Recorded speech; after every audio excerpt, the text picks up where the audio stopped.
Okay, so patch 3.2.2 or 3.3.2.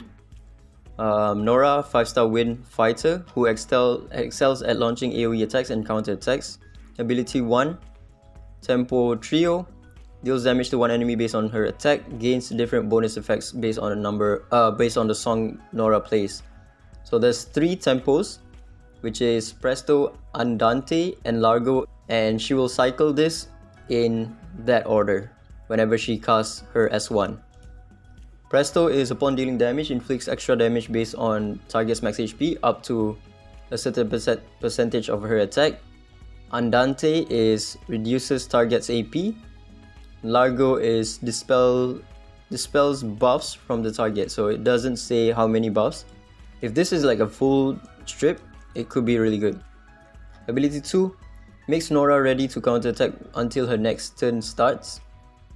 During the time, Nora has a chance of casting Tempo Trio to counterattack when any teammate is attacked. Ascension, every 3 times Tempo Trio is cast, Nora gains 1 stack of Halcyon Harmonic. So I can already tell one of her resonance is probably going to be like, she starts off with this one. She starts off with the S2 probably, and then she can start counter-attacking like crazy. So whenever she counter-attacks, she cycles through her S1 buffs, which is the first one is going to be dealing max HP, and then she will reduce target's AP, and then the last one is going to be dispels debuffs, and then when she stacks all 3, she gains 1 stack of Harmonic, Halcyon Harmonic, and then after casting any ability, consume. So if she casts the S1, she will consume the Halcyon Harmonic. If you cast the Halcyon Harmonic, then your S3 will, the cooldown of your S3 will then reduce. Okay. Inflicts attack down on all enemies for 2 turns. Extends all their debuff durations by 1. Okay. Then attacks all enemies. The first 3 hits deal extra damage based on Nora's attack. The last hit deals damage based on the enemy's max HP up to a certain percentage of her attack. Passive, Nora's damage cannot land critical hits. Oh, but each point of accuracy increases the percentage of enemy defense Nora. Wait, what? So you build her with 100% accuracy. If it's a 1-to-1, she's going to wait, what? Dude, if this is 1-to-1, like 1 accuracy results to an ignore in defense by 100%, this is going to be hella OP. So yeah, I don't know how this multiplier is going to look like, but if it's 1-to-1 and her S3 has a multiplier of like 100%, then it could be like pretty insane, because 100% and 100% ignore defense is just crazy. Even though you're not critting, you're still gonna do like a lot of damage. Okay, let's take a look at the R2. It's probably going to start with that one. New passive effect: when inflicted with AP down, nullifies this effect and counter-attacks all enemies with Halcyon Harmonic without consuming Halcyon Harmonic. Triggers once per turn. Oh, okay. She's now immune to AP down. And then she will counter-attack with the Halcyon Harmonic, which is going to has a chance of dispelling enemy buffs and dispel ally debuffs. So she's actually really interesting. She's a DPS, a cleanser, a buff stripper, and also a cooldown increase or a debuff extension unit.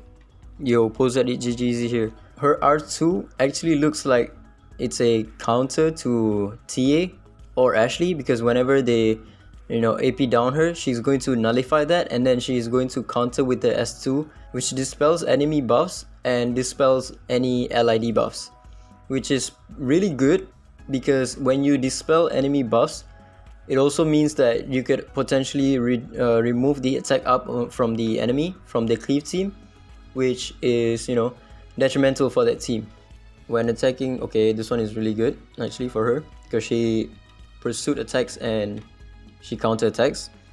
A new R6, a new effect is added to Halcyon Harmonic. Has a chance of reducing some AP for all enemies. Okay, so she does not start with the S2, which is a good thing. Otherwise, it's going to be like another Rezo Esper. So she does not start with the S2. She needs to move in order to apply this stuff. So I think in a cleave team, not a cleave team, but like a pseudo cleave team, she might be good. Because then you could actually use your S2, right? Actually, I'm not too sure. This S2, is it a passive skill or is it a active skill? Because it doesn't say it's a passive skill. For it to be an active skill, it's kind of weird, because when she casts it, it actually doesn't do anything until you proc all of the counter attacks. So I'm still not too sure whether this ability is a passive or an active, but she does have a passive skill on her S3. But yeah, Nora seems pretty cool. Depending on the multiplier of this one, accuracy to defense ignore, if it's 1-to-1, it could be really powerful. But she still needs to take a turn, and depending on her damage, she could be useful in a cleave team. She could not be. Tolan is a controller capable of taking the initiative to control his targets with high speed. What the hell? Ability 1, Bonds of Fate, attacks one enemy based on attack, steals one buff from them, and inflicts taunt for 1 turn. Okay, that's a standard S1. Actually, it's pretty good. Steals one buff and inflicts taunt, which is pretty decent. Ability 2, Paid in Full, which is a passive skill, gains a certain number of track back stacks at the start of combat, gains 1 stack of track back at the end of each turn, excluding his turn. When Tolan falls, dispels all buffs from the killer, won't miss and can't be resisted. Oh, what the hell? And then inflicts Final Passage on the killer for 2 turns, triggers once per battle. Oh, I don't like this wording, Final Passage. What the hell is that? Is that an instant kill or something like that? And then inflicts, okay, so whenever someone kills him, he puts the Final Passage on the killer for 2 turns, which only triggers once per battle, okay? And it also dispels all of the buffs from the killer. Track back, each stack increases speed, stackable with an limit. Oh, no way! No, if his S3 is actually broken, then he could be like the best initiator in the game, because he gains speed before the match starts, which is kind of like R2 Ethan in a way. So with this track back, since he gains a certain number of track back at the start of combat, he's going to have higher speed than everyone else. So if you build him like full speed, he could be something crazy. Let's take a look at his other skill. Final Passage.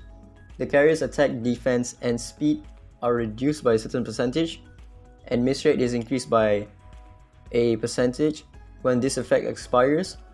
If Tolan is fallen, revives him, restores his HP to a percentage of his max HP, and grants him absorb and invincibility for what the hell? No, he's not going to continuously revive, right? Because it only triggers once per turn. This Final Passage only triggers once per turn, so he only has a one-time revive on him. But that one-time revive is actually really good, because he gains invincibility for 1 turn. He can still be stunned, which I think you can sort of counter him that way. Ability 3, Point of Origin, deals damage to the enemy based on attack, inflicts 0 hour, what the hell, for 2 turns, won't work on bosses, consumes all stacks of track back. Based on the number of stacks consumed, launches a pursuit attack on random enemies with Bond of Fate, prioritizing different targets. Ascension, dispel all buffs from one enemy. Yo, post-edit Ggez here. So from the video, I was completely blind. I didn't see the wording launches a pursuit attack on random enemies with Bonds of Fate, which I didn't see that. I thought he was pursuing with his S3. So what's basically happening is whenever he S3s, he only locks one enemy with the 0 hour, and then he will pursue with the S1, which does taunts and also steals buff, which is still really good because he is the fastest unit currently basically in the game. I'm pretty confident because he gains speed before the match starts. So his S3 is really good. It basically means that whenever he gets his turn, it's basically a 4v5, and then 2 other enemies will get taunts if you get lucky. Dude, he's kind of cracked. As a like, he's interesting. He doesn't seem like super overpowered in PvE, but he seems really broken for PvP, especially for like control teams. New effect extends all enemies' ability cooldown by 1 turn when Tolan falls. What? His R2 is kind of broken, man. What the? It's all enemies. It's not just like a single enemy.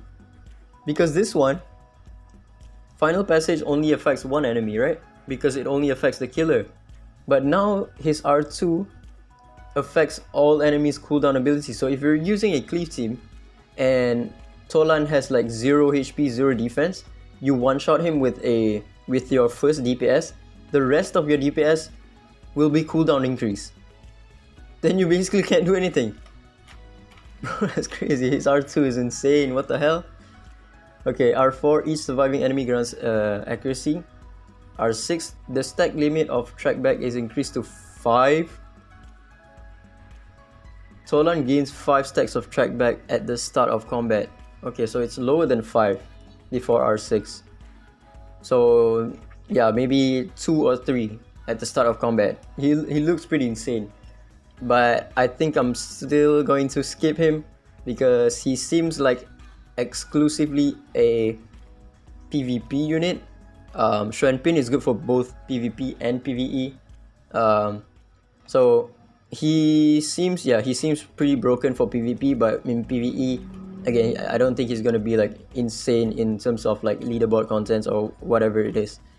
Oh, look at that, guys! Scratch off his back. This thing that you need to do your point war and then, you know, get lucky whether you get like rewards or not. Ooh, TA. So if you don't have a TA right now, definitely go for her R0, her R2 if you want to. It's insane, but I'm definitely gonna make a video on that just to showcase like how broken TA is right now.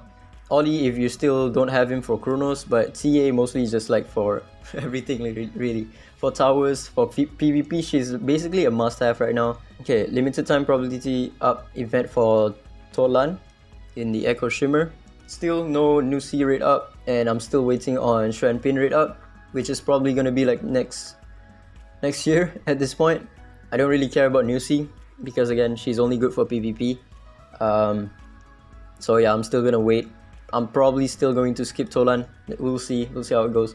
Oh my god, this is actually the biggest one. Improve the formation management feature in the war room. Rename blah blah. After the update, players can create customized 5 Esper formation presets. Espers and equipment can be saved for each preset, bro. Finally. Oh my, no, I'm not gonna say it yet. You know, they might just twist whatever it's saying here to be something else, but so I'm just gonna wait. But it seems like this is a equipment preset. So let's take a look. When a preset is used at the deployment screen, the save aspects will be deployed along with the equipment save. Again, this might be what we've been asking for forever, which is equipment presets. Hopefully it is. You know, they could do whatever they want, you know. Sometimes they word it like this and then something different comes into the game. But yeah, I think that's about it for the patch notes. Nora seems pretty interesting. She cannot crit, which I think she's going to be really good for Andras. She could actually be like the main unit for Andras, to be honest. Depending on her multiplier, we'll have to see. But Tolan looks pretty cracked out in PvP. But in PvE, I don't think he's going to be much use in PvE. But yeah, that's about it. Ciao.